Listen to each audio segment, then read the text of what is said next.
Hello, my name is Jiso and I'm reading Shōbōgenzō. And we are coming to the end of chapter 12, Kesa kudoku, the merits of the Dharma robe, paragraph 107 in the Nishijima Cross edition. The world-honored one says to the bhiksu wisdom brightness, the Dharma robe has 10 excellent merits. 1. It is able to cover the body to keep away shame, to fill us with humility, and to make us practice good ways. 2. It keeps away cold and heat, as well as mosquitoes, harmful creatures, and poisonous insects, so that we can practice the truth in tranquility. 3. It manifests the form of a shramana who has left family life, giving delight to those who behold it and keeping away wrong states of mind. 4. The Kesa is just the manifestation to human beings and gods of a precious flag. Those who honor and venerate it are able to be born in a Brahma heaven. Great. 5. When we wear the Kesa, we feel that it is... that is a repeat. 5. When we wear the Kesa, we feel that it is a precious flag. It is able to extinguish sins and to produce all kinds of happiness and virtue.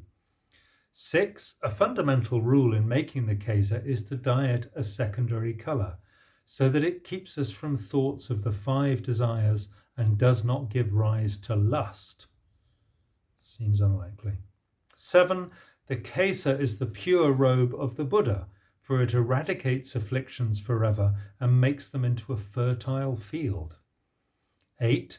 When the Kesa covers the body, it extinguishes the karma of sins and promotes at every moment the practice of the 10 kinds of good. 9. The Kesa is like a fertile field, for it is well able to nurture the bodhisattva way. And 10. The Kesa is also like a suit of armour, for it makes the poisoned arrows of affliction unable to do harm. Wisdom brightness.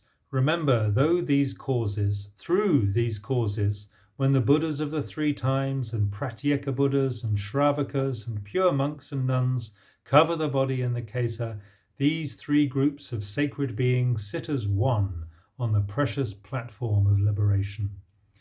Take up the sword of wisdom to destroy the demons of affliction and enter together in the many spheres of nirvana which have one taste. Then the world-honored one speaks again in verse. Bhiksu wisdom brightness, listen well. The great field of happiness robe has 10 excellent merits. Secular clothes increase taintedness from desire. The Tathagata's Dharma attire is not like that. Dharma attire fends off social shame, but fills us with the humility that produces a field of happiness. It keeps away cold and heat and poisonous insects, firming our will to the truth. It enables us to arrive at the ultimate. It manifests the form of a monk and keeps away greed. It eradicates the 5 views and promotes right practice. To look at and bow to the Kesa's form of a precious banner and to venerate it produces the happiness of King Brahma. When a disciple of the Buddha wears the robe and feels like a tower, this produces happiness, extinguishes sins, and impresses human beings and gods. True Shramanas of modest appearance, showing respect, are not tainted in their actions by secular defilements. The Buddhas praise the Kesa as a fertile field. They call it supreme in giving benefit and joy to living beings. The mystical power of the Kesa is unthinkable. It can cause us to practice deeds that plant the seeds of Bodhi.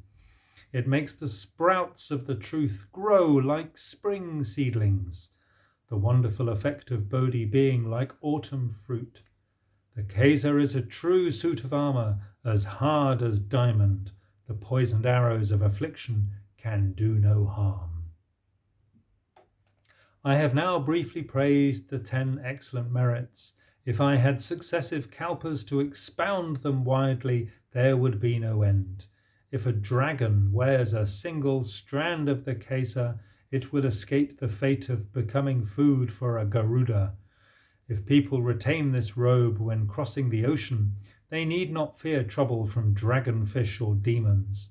When thunder roars, lightning strikes, and the sky is angry, someone who wears the Kesa is fearless.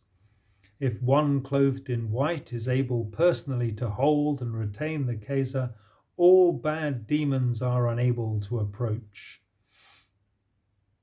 If that person is able to establish the will and seeks to leave home, shunning the world and practicing the Buddha's truth, all the demon palaces of the 10 directions will quake and tremble, and that person will quickly experience the body of the Dharma King. Good stuff.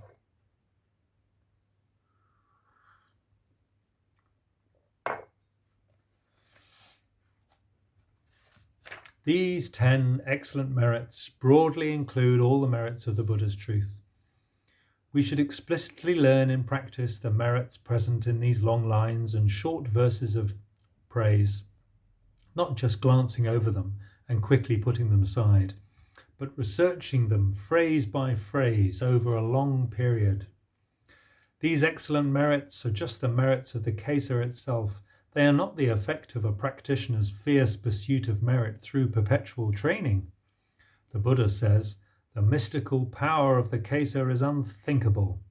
It cannot be supposed at random by the common man or sages and saints. In general, when we quickly experience the body of the Dharma King, we are always wearing the Kesa.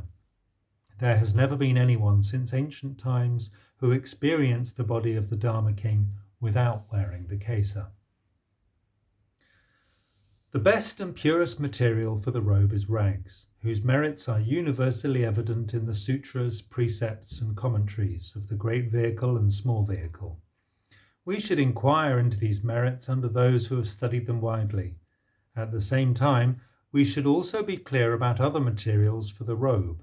These things have been clarified and authentically transmitted by the Buddhas and the patriarchs. They are beyond lesser beings. The Middle Agama Sutra says, furthermore, wise friends, suppose there is a man whose bodily behavior is pure, but whose behavior of mouth and mind is impure. If wise people see the impurity and feel anger, they must dispel it. Wise friends, suppose there is a man whose bodily behavior is impure, but whose behavior of mouth and mind is pure. If wise people see the impurity and feel anger, they must dispel it. How can they dispel it? Wise friends, they should be like a forest bhikkhu with rags, looking among the rags for worn cloth to be thrown away and for cloth soiled by feces or urine or by tears and spit or stained by other impurities. After inspecting a rag, the bhikkhu picks it up with the left hand and stretches it out with the right hand. If there are any parts which are not soiled by feces, urine, tears, spit, or other impurities, and which are not in holes, the bhikkhu tears them off and takes them. In the same way, wise friends, if a man's bodily behavior is impure, but the behavior of mouth and mind is pure, do not think about his body's impure behavior. Only be aware of his pure behavior of mouth and mind. If wise people feel anger at what they see, they must dispel it like this. This is the method by which a forest bhikkhu collects rags. We're back to Dōgen again now. There are 4 sorts of rags and 10 sorts of rags. When gathering those rags, we first pick out the parts that have no holes. We should then also reject the parts that cannot be washed clean, being too deeply soiled with long accumulated stains of feces and urine. We should select those parts that can be washed clean. The 10 sorts of rags. 1. Rags chewed by an ox. 2. Rags gnawed by rats. 3. Rags scorched by fire. 4. Rags soiled by menstruation. 5. Rags soiled by childbirth. 6. Rags offered at a shrine. 7. Rags left at a graveyard. 8. rags offered in petitional prayer, 9 rags discarded by a king's officers, and 10 rags brought back from a funeral. These 10 sorts people throw away. They are not used in human society. We pick them up and make them into pure material for the Kesa. Rags have been praised and have been used by the Buddhas of the 3 times. Therefore, these rags are valued and defended by human beings, gods, dragons, and so on. We should pick them up to make the Kesa. They are the purest material and the ultimate purity. Nowadays in Japan, there are no such rags. Even if we search, we cannot find any. It is regrettable that this is a minor nation in a remote land. However, we can use pure material offered by a donor, and we can use pure material donated by human beings and gods. Alternatively, we can make the Kesa from cloth bought at a market with earnings from a pure livelihood. That's what I did. Such rags and cloth obtained from a pure livelihood are not silk, not cotton, and not gold, silver, pearls, pattern cloth, sheer silk, brocade, embroidery, and so on. They are just rags. These rags are neither for a humble robe nor for a beautiful garment. They are just for the Buddha Dharma. To wear them is just to have received the authentic transmission of the skin, flesh, bones, and marrow of the Buddhas of the 3 times, and to have received the authentic transmission of the right Dharma Eye treasury. We should never ask human beings and gods about the merit of this transmission. We should learn it in practice from Buddhist patriarchs. Shōbōgenzō, Kesa, kudoku. Okay. Usually, Dōgen's talks just end, but this one has a personal note at the bottom. During my stay in Sung, China, when I was making effort on the long platform, I saw that my neighbour at the end of every sitting would lift up his Kesa and place it on his head. Then, holding the hands together in veneration, he would quietly recite a verse. This verse was, "How great is the clothing of liberation, formless field of happiness robe, devoutly wearing the Tathagata's teaching, widely I will save living beings." At that time, there arose in me a feeling I had never before experienced. My body was overwhelmed with joy. The tears of gratitude secretly fell and soaked my lapels. The reason was that I had read that the Agama Sutras previously. I had noticed sentences about humbly receiving the Kesa on the head, but I had not clarified the standards for this behaviour. Seeing it done before my very eyes, I was overjoyed. I thought to myself, it is a pity that when I was in my homeland, there was no master to teach me this, and no good friend to recommend it. How could I not regret, how could I not deplore passing so much time in vain? Now that I am seeing and hearing it, I can rejoice in past good conduct. If I had vainly stayed in my home country, how could I have sat next to this treasure of a monk who has received the transmission of and who wears the Buddha's robe itself? The sadness and joy was not one-sided. 1,000 myriad tears of gratitude ran down. Then I secretly vowed, one way or another, unworthy though I am, I will become a rightful successor to the Buddha Dharma. I will receive the authentic transmission of the right Dharma, and, out of compassion for living beings in my homeland, I will cause them to see and to hear the robe and the Dharma which have been authentically transmitted by the Buddhist patriarchs.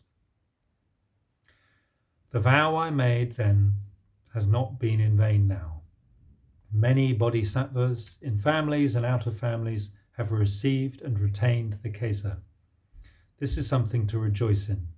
People who have received and retained the Kesa should humbly receive it upon the head every day and night.